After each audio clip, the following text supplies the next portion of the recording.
चूंकि इतने मुश्किल फैसले और जिनकी वजह से आम आदमी को बहुत ही ज़्यादा मतलब आम गरीब से तो छोड़ के मिडिल क्लास को इस वक्त समझ नहीं आ रही है करना क्या है, वो चूंकि आपकी हुकूमत ने कर ली है तो इस वक्त आप इलेक्शन में नहीं जाना चाहते, ये एक आम तासुर है। क्या ऐसा ही है सर? इस वजह से इलेक्शन में नहीं जाना चाह रही पाकिस्तान मुस्लिम लीग नवाज? बिस्मिल्लाहिर्रहमानिर्रहीम। देखें, इलेक्शंस में जाना या ना जाना वो हुकूमत का प्रेरोगेटिव नहीं होता। इलेक्शंस जो हैं वो ईसीपी ने कराने हैं, वो हमारी मर्जी से नहीं होने, वो आइन के मुताबिक होने। और आइन के अंदर इलेक्शन कमीशन का ये रोल है कि उन्होंने फ्री फेयर और ट्रांसपेरेंट इलेक्शंस कराने। और आइन ये कहता है कि अगस्त तक ये इस हुकूमत का टेन्योर है, तो वो हम टेन्योर मुकम्मल करेंगे।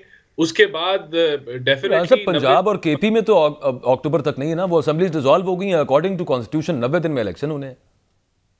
देखिए, बिल्कुल ईसीपी ने 90 दिन में इलेक्शंस कराने, लेकिन जो कुछ हकायक हैं वो भी सामने हैं कि 2 इलेक्शन सूबे में हो जाएं और फिर बाद में वो रेपिटेशन हो, उसके ऊपर जो इकोनॉमिक कॉस्ट है।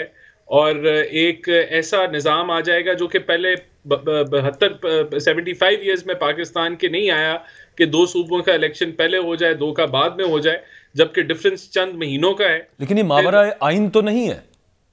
ये देखें, आइन का आर्टिकल 254 अगर आप पढ़े तो उसमें ये लिखा है कि अगर कोई चीज एक टाइम फ्रेम के अंदर होनी है आइन के मुताबिक और वो नहीं हो पाती और वो बाद में हो जाती है, तो वो इनवैलिड नहीं होती और गैर आइनी नहीं होती। ये आर्टिकल 254 बड़ा क्लियर कट वाज़े तौर पे जो टाइम फ्रेम के अंदर चीजें होनी होती हैं उसके मुतल्लिक है। और वो तो आइन के मुताबिक ही होगा, जो कुछ भी होगा आइन के खिलाफ तो नहीं चीजें हो सकती। तो आप लोग कोर्ट में जा सकते हैं इस आर्टिकल 254 को साइट करके कि नहीं हो रहा तो ये कोई खिलाफ आइन नहीं हो रहा अगर पंजाब और केपी में 90 दिन में इलेक्शंस नहीं हो रहे, ऐसा भी कुछ हो सकता है? आप भी कोर्ट जा सकती है आपकी पार्टी? देखिए, ये तो जब ऐसा कोई अभी तो हमारी कोई ऐसी प्लानिंग नहीं है, लेकिन जिस तरह मैं पहले कह रहा हूं कि हमारा ये प्रेरोगेटिव नहीं है। प्रेरोगेटिव इलेक्शन कराना नहीं कराना, जहां दहशतगर्दी हो, वो तो आपका नहीं है सर, क्राइसिस हो, जी, वो ईसीपी ने कराना है। कोर्ट जाना तो आपका हक हो सकता है ना? जी, कोर्ट जाना हमारा हो सकता है। हाँ। और ये अगर कोई ऐसा मौका आया तो फिर पार्टी उस वक्त फैसला करेगी। अभी तो ऐसी कोई बातचीत नहीं चल रही। तो ये जो बॉल है वो ईसीपी के कोर्ट में है, जो कि एक इंडिपेंडेंट और एक न्यूट्रल अदारा है। और वैसे इस वक्त राणा साहब, आखिरी चीज उसके बाद मैं बसरा साहब से पूछूंगा, कोई मसला नहीं है आपकी पार्टी को इस वक्त अगर इलेक्शंस में चले जाते हैं तो चले जाते हैं? You are confident enough your parties के हम जाके तो मुकाबला करें? मरियम नवाज ने जो है वो कैंपेन स्टार्ट कर दी हुई है। और हमारी जो पार्टी को हदायत है, जो मुख्तलिफ लोग हैं, वो यही है कि आप अपने हलकों में इलेक्शन की तैयारियां करें और आप अपनी कैंपेन स्टार्ट करें। तो पार्टी एक तरफ बिल्कुल तैयारी कर रही है इलेक्शन की तरफ जाने के लिए और we are prepared for elections. But at the very same time Usman Saeed Basra साहब आर्टिकल 254 का वो हवाला यहाँ पे दे रहे हैं। वो कह रहे हैं कि वो 90 दिन में करवाने, ये तो नहीं लिखा कि 90 दिन के बाद अगर टाइम आगे चला जाता है वो 190 दिन हो जाते हैं, तो उस पर तो किसी किस्म की कोई कदगन नहीं है।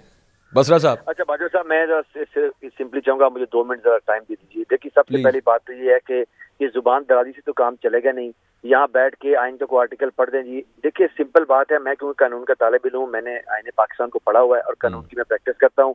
आइन में जो 90 दिन की कदगन लगी है कि 90 दिन में इलेक्शन करवाने हैं, अगर आप नहीं करवाएंगे तो कोई एक्सेप्शन जो आप बार बार लोगों को यहाँ देते हैं, मिसलीड करते हैं। पाकिस्तान के अंदर जंगी हालात पैदा हो और किसी बैरूनी मुल्क से हमलावर हो और पाकिस्तान हालत जंग में हो तो नहीं हो सकते, या कोई ऐसी सिचुएशन हो कि जिसके अंदर एक नेशनल डायलेमा क्रिएट हुआ हो। तो नेशनल डायलेमा सिर्फ एक ही है पाकिस्तान के अंदर की कठपुतलियां पाकिस्तान पे बिठाई गई हैं अमेरिकी, इसके अलावा कोई नेशनल डायलेमा नहीं है। इसके बाद अगर कोई शख्स भी इसको आगे लेके जाएगा तो आर्टिकल 6 का मुर्तकिब है। इसमें कोई रॉकेट साइंस नहीं। पाकिस्तान के टॉप के जितने भी बसरा साहब, लेकिन वो तो अदालतों ने उसकी तशरीह करनी है ना, 254 की भी और 224 की भी। देखिए बसरा साहब, मैं बताऊं, उसकी कोई तशरीह की जरूरत नहीं है। ये जिन हालात का जिक्र कर रहे हैं, अगर ये कहते हैं कि मुल्क में इमरजेंसी है और उसकी वजह से आगे जाएं, तो लोग ये सोचने पे हक बजाना होंगे कि बहुत सारे लोगों का खून नाहक किया जा रहा है, तो इसके पीछे इलेक्शन आगे ले जाने की स्ट्रेटजी है। लेकिन एक बात मैं बड़ी इंपॉर्टेंट आपसे करना चाहता हूँ। अभी तार साहब भी, मलिक साहब भी कह रहे थे जी मुल्क की बड़ी जबू हाली है, मुआशियत की जी बड़े हालात खराब हैं। सवाल ये है कि ये हालात अगर ठीक आप एक साल पीछे चले जाएं तो इकोनॉमिक सर्वे ऑफ पाकिस्तान तो कह रहा है कि पाकिस्तान की इकोनॉमी 6% के ऊपर ग्रोथ कर रही थी, तो कौन जिम्मेदार है इन सारे? चलो वो तो हो गया ना बस साहब। असल में मेरे पास टाइम थोड़ा, मैं अगले सवाल की तरफ आपके पास आता हूं। एक अगला प्लान जो नजर आ रहा है, जो कि आपकी पार्टी के लीडर्स की गिरफ्तारियां भी हुई हैं, आपकी पार्टी से जो हिमायत रखते हैं जर्नलिस्ट उनकी भी हुई हैं, गो के वो तनकीद एस्टेब्लिशमेंट पे करने पे हुई है किसी की और किसी की और वजूहत हो सकती हैं। लेकिन इमरान खान साहब की गिरफ्तारी के हवाले से भी राना सनाउल्लाह साहब वजीर दाखिला वो खुद कह चुके हैं। इमरान खान साहब ने उस पर जो कहा है कि जनाब हम जेल भरो तहरीक शुरू करेंगे। मरियम नवाज साहिबा कह रही हैं कि आप लोग तो रोना शुरू हो जाते हैं, आप किस तरह से आप जेलों में जाएंगे। वो 2-3 दिन से पूरी पीएमएलएन यही बात कर रही है। पीएमएलएन जो है ना उनकी अपनी है कि उनका लीडर जो है जो ही उसके ऊपर कोई मुश्किल पड़ी तो पाकिस्तान से दूसरी दफा एनआरओ लेके भाग गया। पहले एनआरओ लेके भाग गया था, अब एनआरओ लेके वापस नहीं आ रहा। तो ये पकौड़े हैं खुद से भी। और हमें याद है कि मरियम जब गई, मैं तो हम औरत की वजह से, वो औरत है उसके पर्दे की छुप जाती हैं जाके, सबको याद है कि वो किस तरह गिड़गिड़ा के रोती रही एक अदालत के अंदर नैब की, और उसकी वीडियो भी वायरल है। देखिए ये मसला नहीं है, मसला सिर्फ ये है कि अगर इमरान खान को आप कहते हैं गिरफ्तार करना है, इमरान खान ने डाका मारा है, गिरफ्तार करें। इमरान खान का सईद सूदी फ्रंटमैन पकड़ा गया, गिरफ्तार करें। इमरान खान का कोई मुश्ताक चीनी पकड़ा गया, गिरफ्तार करें। इमरान खान ने यहाँ से टीटियां लगा के पैसे बाहर भेजे हैं, गिरफ्तार करें। इमरान खान के बच्चों की जाते हैं बाहर के मुल्क से, गिरफ्तार कर लें। इमरान खान ने सरे महल बनाया, गिरफ्तार कर लें। उसके बच्चों के एवनफील्ड डिपार्टमेंट है, गिरफ्तार कर लें। वो कतरी खत ले आया, उसको गिरफ्तार कर लें। इमरान खान को कातल है माल्टा के अंदर, से गिरफ्तार कर लें। इमरान खान को इसलिए गिरफ्तार कर लें कि नवाज शरीफ डाके और चोरी और एसेट बियॉन्ड द मींस में पकड़ा गया था, और क्योंकि एक डाकू पकड़ा गया था तो इसलिए इमरान खान को गिरफ्तार कर लें।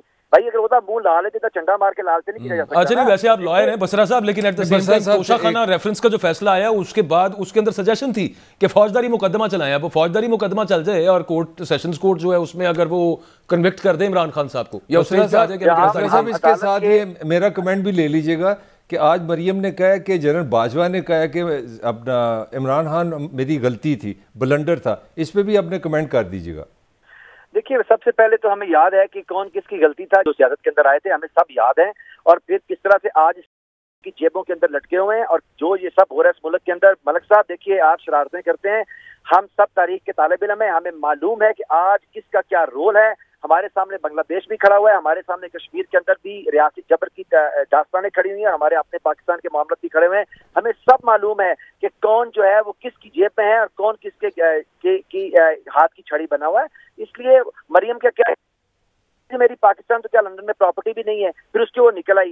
मरियम तो कहते ये कतरी खाता है, वो झूठा निकल आया। फिर वो ले आई थी एक ट्रस्ट, वो भी झूठी निकले। मरियम की एक क्रेडिबिलिटी है कोर्ट से कराना है। मैं अच्छा अब चूंकि टाइम थोड़ा, मैं राना साहब ये जो गिरफ्तारियां हो रही हैं पाकिस्तान तहरीक इंसाफ के लीडर्स की, the way Fawad Chaudhry was arrested, Sheikh Rashid साहब पे जो मामला बनाया गया है, सहाफियों पे जो जिस तरह से जो केसेस बन रहे हैं, आप इसकी मजम्मत करते हैं या आप समझते हैं कि बिल्कुल ठीक है, बाकियों के साथ भी इसी तरह होना चाहिए, इमरान खान भी फाड़ ले? देखिए मैं बिल्कुल इस चीज़ को सपोर्ट नहीं करूंगा कि अगर किसी के ऊपर सियासतदान के ऊपर दहशतगर्दी का पर्चा काटा जाए या सेडिशन का पर्चा काटा जाए, गद्दारी का पर्चा काटा जाए या किसी को इनह्यूमेन आप ट्रीट करें, मैं उस चीज़ को कभी सपोर्ट नहीं करूंगा। लेकिन अगर कोई आदमी जो है अफसरों के ख़ानदानों को धमकियां देगा, कोई आदमी जो है वो कहेगा कि ये कत्ल का प्लान बना हुआ है और उसको नेशनल टीवी के ऊपर इल्ज़ाम लगाएगा इस तरह के, और कोई बेहुदा बातें करेंगे, या कोई किसी इदारे की आप एक हद से ज्यादा इक़दाम कत्ल हो तो चुका ना राना साहब, दूसरी दफा क्यों नहीं हो सकता? नहीं देखें, बिला आप अगर किसी पे इल्ज़ाम लगाएं तो कोई एविडेंस होनी चाहिए। आप खुलेआम ये किसी की बदनामी करें और किसी के ऊपर आप ये कहें कि कोई प्लान कर रहा है किसी को कत्ल करने का, तो मेरे ख्याल से ये चीज़ तो इन चीज़ों को भी मैं सपोर्ट नहीं करूंगा। तो मैं समझता हूं कि अगर कोई कानून तोड़ता है तो उसके खिलाफ ज़रूर कानूनी कार्रवाई होनी चाहिए। लेकिन ये बात करना कि हम कोई सियासी इंतकाम ले रहे हैं, तो ये भूल गए नैब के काले कानून को, किस तरीके से नैब चेयरमैन को एक वीडियो के जरिए ब्लैकमेल करके। अच्छा आगे वो जेल भरो तहरीक शुरू करने वाले हैं राना साहब, उसका फिर क्या करेगी आपकी गवर्नमेंट? देखें ये तो अब जमानतों की दरखास्तें तो वापस लेना, फिर जेल भरना शुरू करें, इमरान खान साहब अपने आप को पेश करें तो ये काम शुरू हो जाएगा। लेकिन सिर्फ बातें करने से, और जिस तरीके से नजर आ रहा है कि अभी तो ये 2-2, 4-4 दिन की जो जेल के बाद इनको रोना आ जाता है एक एक करके, ये भूल गए इन्होंने 600 दिन हमजा शहबाज को जेल में जाली केस में बंद किया, इन्होंने खाकान अब्बासी को 100 दिन से ऊपर, राना सनाउल्लाह को कितने 300 दिन, कि हर हमारे लीडर को 2-2, 300 दिन, 600 दिन अंदर किया इन्होंने जाली केसों पे, जिसके ऊपर जजेस ने कहा, सुप्रीम कोर्ट के जजेस ने कहा, जिसको ये करप्शन केस बनाया था वैसे राणा साहब, उस पे आपकी अब हुकूमत है, उनके खिलाफ भी एक्शन लेना राणा साहब मैं मेरे पास मिनट एक कम है, मैं राणा साहब से एक सवाल करना चाह रहा हूँ। राणा साहब ये जो IMF के बाद जो महंगाई आएगी, आप एज ए पाकिस्तानी समझते हैं कि आपकी हुकूमत ये प्रेशर ले पाएगी जो आगे सैलाब अजाब आने वाला है महंगाई का? देखिए, आखिरी जो मेरी बात थी कि ये जजेस ने, सुप्रीम कोर्ट, हाई कोर्ट्स के जजेस ने कहा कि पॉलिटिकल विक्टिमाइजेशन, पॉलिटिकल इंजीनियरिंग और ह्यूमन राइट वायलेशन इन्होंने नैब के जरिए की। अब आपका जो सवाल है, देखें, अगर IMF के साथ हम नहीं जाते तो फिर जो तबाही आएगी वो बिल्कुल वो होगी जो श्रीलंका में आ चुकी है।